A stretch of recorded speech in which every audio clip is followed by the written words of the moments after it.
Hi guys, I'm back with the another video. This is going to be a very important video because as per the request, I will be explaining you the basics of UI Studio, the thing that we are doing. This is going to be a basic information about the UI platform, why we are doing it, what is the need of doing it, and what are the tabs which are available and how we can use it. So as you can see that I have already opened one the basic studio that I always use for my projects. So I'll start with the home tab. I have clicked on the home tab. As you all can see, towards my left hand side, let me zoom in. This is basically open when you want to open your basic project. Close, you all are aware when you want to close your project. Start basically जब आपको एक नया project start करना होता है तो आपको start पे जाके अपने या तो आप अपना एक न्यू प्रोजेक्ट शुरू कर सकते हैं या अपना एक आप एग्जिस्टिंग प्रोजेक्ट को कंटिन्यू कर सकते हैं. Teams basically, one second, let me zoom out.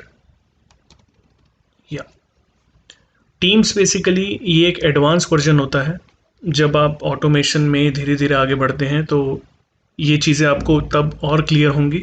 Teams is basically, आप इसको अभी ऐसे समझ सकते हैं कि जब आपको एक प्रोजेक्ट का आपका एक एडवांस वर्जन आता है तब आपको यहाँ पर आकर टीम्स में यूज़ करके एक नए नए प्रोजेक्ट बनाने पड़ते हैं.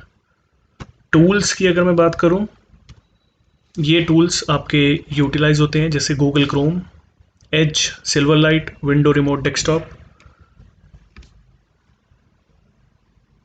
Firefox, Java, Citrix, VMware Horizon. इन सब सॉफ्टवेयर्स पर आप अपना RPA डिप्लॉय कर सकते हैं. लेट मी, या this is the basic screen of UI RPA. सो यहाँ पर अभी हमने जूम आउट करके होम कवर कर चुके हैं. अब बेसिकली आप देख सकते हैं मैं design, I hope you all are able to see, design tab के अंदर हूँ. न्यू में अगर मैं क्लिक करूँ तो जैसे आप इसे ऐसे समझ सकते हैं कि एक्सेल में जैसे आप एक न्यू फाइल खोलते हैं. Okay, so as you can see, sequence, flow chart, state machine, global handler, test case, data driven test case. These are basically the activities that I'm going to cover in my upcoming videos. I will take you through with the entire activities, how you can build your project, how you can take your project, and so on. Save, again same चीज़. जब आप अपना project एक ख़त्म कर देते हैं तो आपको सेव करके उसको एक लोकेशन पे सेव करना होता है. तो this is why we use the save tab over here. अगर आपको अपने प्रोजेक्ट को सेव एज टेम्पलेट करना है तो आपको यहाँ पर क्लिक करना होगा.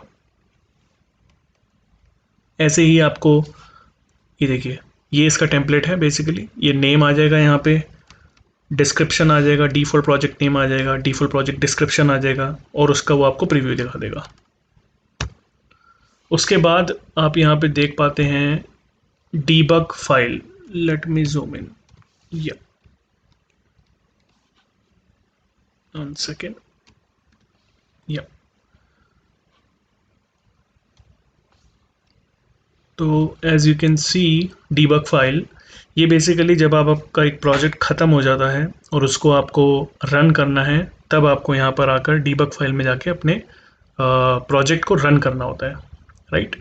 इसके अंदर ये आप जो ऑप्शन देख पा रहे हैं ये बेसिकली बहुत ही एडवांस वर्जन है, तो अभी आप इसको उस लेवल तक पे जाके नहीं समझ पाएंगे, but I still give you the background of that. Recording, आप basic recording, app recording, web recording, desktop recording, template recording, notepad recording and so on. आप अपनी कोई भी रिकॉर्डिंग यहाँ पर जाकर क्लिक करके, इसके अंदर मल्टीपल टैब्स होते हैं, उस पर आप जाके अपनी रिकॉर्डिंग शुरू कर सकते हैं. स्क्रीन स्क्रैपिंग, बेसिकली आप कितनी स्क्रीन को रिकॉर्ड करना चाहते हैं. अगेन मैं जब इसका एक वीडियो बनाऊंगा मैं I'll be explaining you very deeply so that you can understand what screen scrapping is all about. Data scrapping, again, data, how much data you want to automate, what decision you will be applying while applying the data scrapping automation. User event, user explorer, remove unused variable, ये बहुत ही advance activities हैं जिसको मैं आपको एक एक activity का उसका यूज़ बताऊंगा, उसका पर्पस बताऊंगा. Okay, so this is the basic overview of the UI path, what actually we are doing here. And before I close, let me zoom in. Those of you who have joined us today, I've already explained you guys, as you can see on my cursor, there are activities available which we use in our projects. As you can see my favorite tab, I've already used these activities, so इसलिए ये यहाँ पर already save है. अगर आपको कोई activity search करनी है तो आप यहाँ पे क्लिक कर कर, लेट्स से आपको एक फ्लो चार्ट सर्च करना है,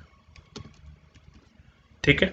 आप फ्लो चार्ट लिखेंगे और यहाँ पे आके ये देखिए फ्लो चार्ट, ये आपका फ्लो चार्ट है जिसको आप ऐसे ड्रैग करके आप अपने प्रोजेक्ट में ले जा सकते हैं. अभी मैं इसको यहीं छोड़ देता हूँ.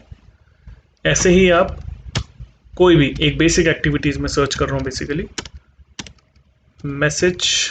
मैसेज बॉक्स अगर आपको सर्च करना है और अपने प्रोजेक्ट में ले जाना है, आप यहाँ से उसको सर्च करके ड्रैग एंड ड्रॉप करके अपने प्रोजेक्ट में डाल सकते हैं.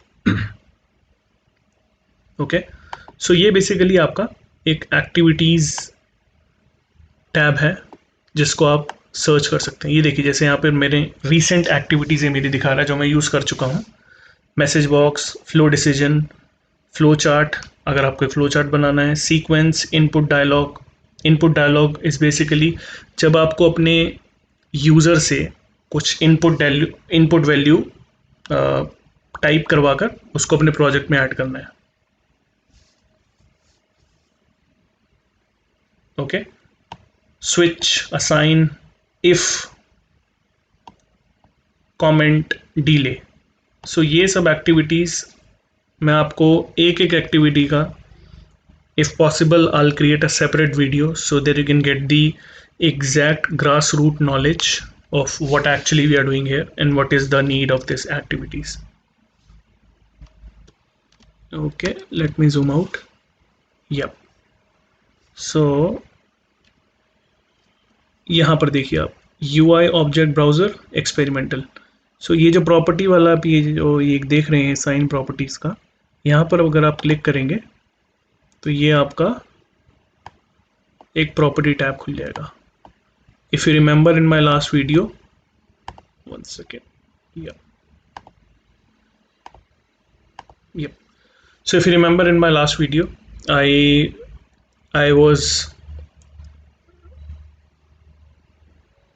was pulling out the message box, and there is a caption and text which is supposed to be entered in the property tab. So once I'll create my project, then it would be able to understand you better.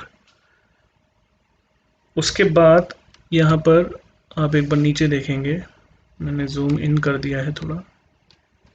One second, yeah. I hope you all are able to see. ये एक variables है. जब आप अपने project में decision के through एक variable assign करते हैं, उस वेरिएबल के बेस पे ही आपका बॉट रन करता है. आर्ग्यूमेंट्स, इंपोर्ट्स, ये बहुत ही यूज़फुल एक्टिविटीज़ हैं. और अब जब मैं इसका आपको ग्रास रूट नॉलेज पर इसका यूज़ करके आपको बताऊंगा, तब ये चीज़ें आपको और क्लियर होंगी. ओके, सो अभी के लिए एक ये बेसिक प्लेटफॉर्म मैंने आपके लिए तैयार किया है, सो दैट आप इसको सीख पाएँ, समझ पाएँ, और आप जब मैं इनका आपको एक्चुअल यूज़ करके मैं आपको बताऊंगा, तब आपको चीज़ें और क्लियर होंगी. This is it for this video. I hope it will be helpful for you, and if you have any questions in your mind, you can comment on this video. I would be happy to answer those comments. Just to let you know that in the upcoming videos I am creating couple of very useful video for you, so that you all can understand the grassroots UI automation. It is very useful, guys. With UI RPA automation, you can become a smart leader, let me tell you. And this is the need, and this is the future. आप जो काम अभी कर रहे हैं अगले 5 साल 10 सालों में वो काम रिड्यूस्ड होकर either it will be artificial intelligence, Python, UiPath, RP automation, इन सब में आपका ये काम डिवाइड हो जाएगा। एंड देर विल बी अगर आप 100% अभी आप मैनुअल काम कर रहे हैं तो वो 50% 60% depends upon your decision making in the process. तो ये गोइंग टू बी फ्यूचर होने वाला है। सो इसीलिए ये बहुत ही इम्पॉर्टेंट चैनल है। And let me tell you, I am creating very useful video for you. Once you will be implementing those videos in your day-to-day activities, then you would be able to understand the worth of these videos that I'm creating. So at the end I will just request each one of you to please subscribe the channel. Guys, please subscribe कीजिए, spread कीजिए इस video को। आप अपने colleagues, friends, family, wherever you can take these videos, please take and ask them to subscribe, hit the bell icon, so that आप मेरे साथ connect रहें, आपके साथ मैं वीडियो शेयर करता रहूँ। Stay home guys, stay safe. I hope you all are doing good, and we will connect in the next video.